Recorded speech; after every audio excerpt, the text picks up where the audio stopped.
বিসমিল্লাহির রহমানির রহিম। ত্রয়োদশ জাতীয় সংসদ নির্বাচন শেষ হওয়ার আজকে পঞ্চমতম দিনে গণপ্রজাতন্ত্রী বাংলাদেশের নতুন সরকার দায়িত্ব নিয়েছেন।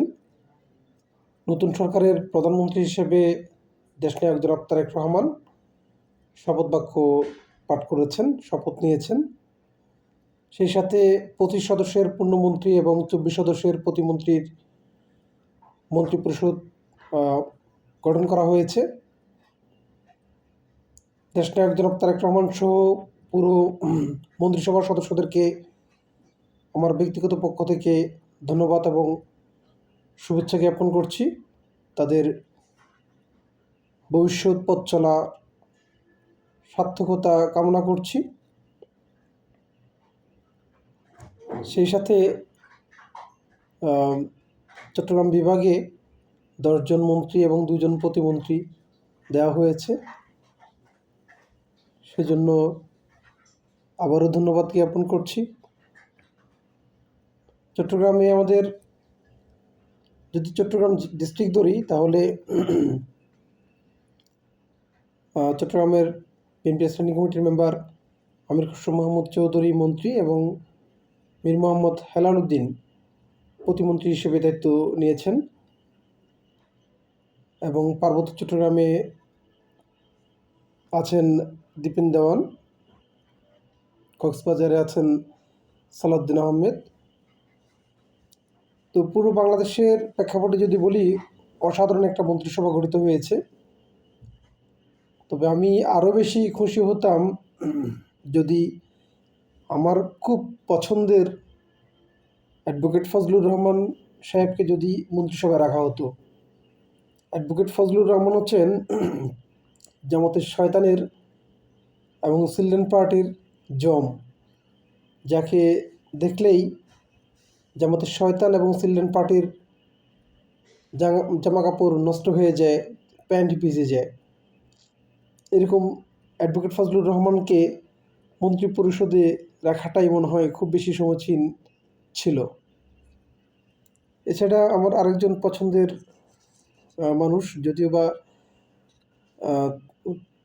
তার সাথে আমার কখনো সরাসরি দেখা সাক্ষাৎ হয়নি, তবে অনলাইন মিডিয়ার মাধ্যমে, সোশ্যাল মিডিয়ার মাধ্যমে যতটুকু জানতে পেরেছি, খুবই সজ্জন একজন ব্যক্তি, সংস্কৃতিমনা, উচ্চশিক্ষিত সাইদুল নোমান, আমাদের চট্টগ্রামের নেতাদের নেতা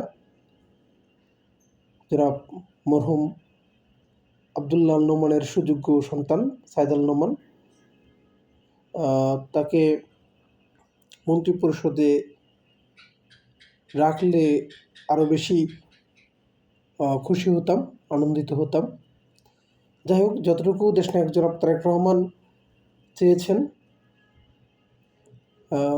খুবই সুন্দর হয়েছে মন্ত্রিসভা। আগামীর বাংলাদেশের সফলতা কামনা করছি।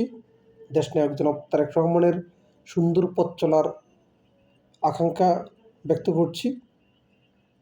তিনি যাতে সুন্দরভাবে, সুষ্ঠুভাবে বাংলাদেশকে বহির্বিশ্বে নেতৃত্বস্থানীয় জায়গায় নিয়ে যেতে পারেন, বাংলাদেশকে বহির্বিশ্বের সামনে উজ্জ্বলভাবে তুলে ধরতে পারেন, শক্তিশালীভাবে তুলে ধরতে পারেন এবং বাংলাদেশের প্রতিটি মানুষের মুখে যাতে তিনি হাসি ফোটাতে পারেন, বেকারদের কর্মসংস্থানের ব্যবস্থা করতে পারেন, সেই দোয়া করছি। দেশনায়ক জনাব তারেক রহমান, আমি আশা করছি আপনি পারবেন, কারণ আপনি সেই পিতার সন্তান, যে পিতা সারা বাংলাদেশে চষে বেরিয়েছেন খাল খনন কর্মসূচির মাধ্যমে, কৃষি ক্ষেত্রে বিপ্লব এনেছেন। আপনি সেই মাতার সন্তান, দেশমাতা বেগম খালেদা জিয়া, যিনি শিক্ষাক্ষেত্রে বৈপ্লবিক পরিবর্তন এনেছেন। প্রথম শ্রেণী থেকে দ্বাদশ শ্রেণী পর্যন্ত শিক্ষার্থীদেরকে ফ্রি শিক্ষার ব্যবস্থা করে দিয়েছেন। এই যে আপনার যোগ্য পিতা এবং যোগ্য মাতা দুজনের বৈশিষ্ট্য দেশের মানুষ মনে করে আপনার কাছে অবশ্যই থাকবে। আপনি আরও যোগ্যভাবে, আরও দক্ষভাবে বাংলাদেশকে নেতৃত্ব দিতে পারবেন, এ প্রত্যাশা রাখছি। পাশাপাশি আজকে গণপ্রজাতন্ত্রী বাংলাদেশ সরকারের শপথ অনুষ্ঠানের দিনেই জামাতের শয়তান এবং চিলড্রেন পার্টির যে নাট্যমঞ্চ আমরা দেখলাম, প্রত্যক্ষ করলাম, তা খুবই নিন্দনীয়।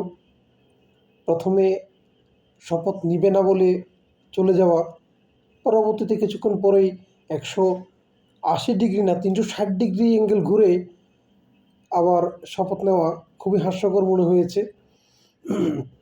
এই জামাতি এবং চিলড্রেন পার্টি ভবিষ্যতে তাদেরকে আরও পরিপক্ক করবে, আরও গুছিয়ে নিবে, এ প্রত্যাশা রাখছি। সরকারের যৌক্তিক সমালোচনা করবে সংসদে, রাজপথে, তবে অযৌক্তিক কোনো কর্মকাণ্ড যাতে তারা পরিচালনা করতে না পারে, সরকারকে সে বিষয়ে সর্বোচ্চ সজাগ থাকতে হবে। এদেরকে মববাজি সন্ত্রাসী কার্যকলাপ করতে দেওয়া যাবে না। কোনো গোষ্ঠী যদি মববাজি সন্ত্রাসী কার্যকলাপ করতে চেষ্টা করে, তাদেরকে কঠোর হস্তে দমন করতে হবে, কঠোর হস্তে তাদেরকে হ্যান্ডেল করতে হবে। আমি আবারও দেশনায়ক জনাব তারেক রহমানের সরকারের সফলতা কামনা করছি। ধন্যবাদ সবাইকে।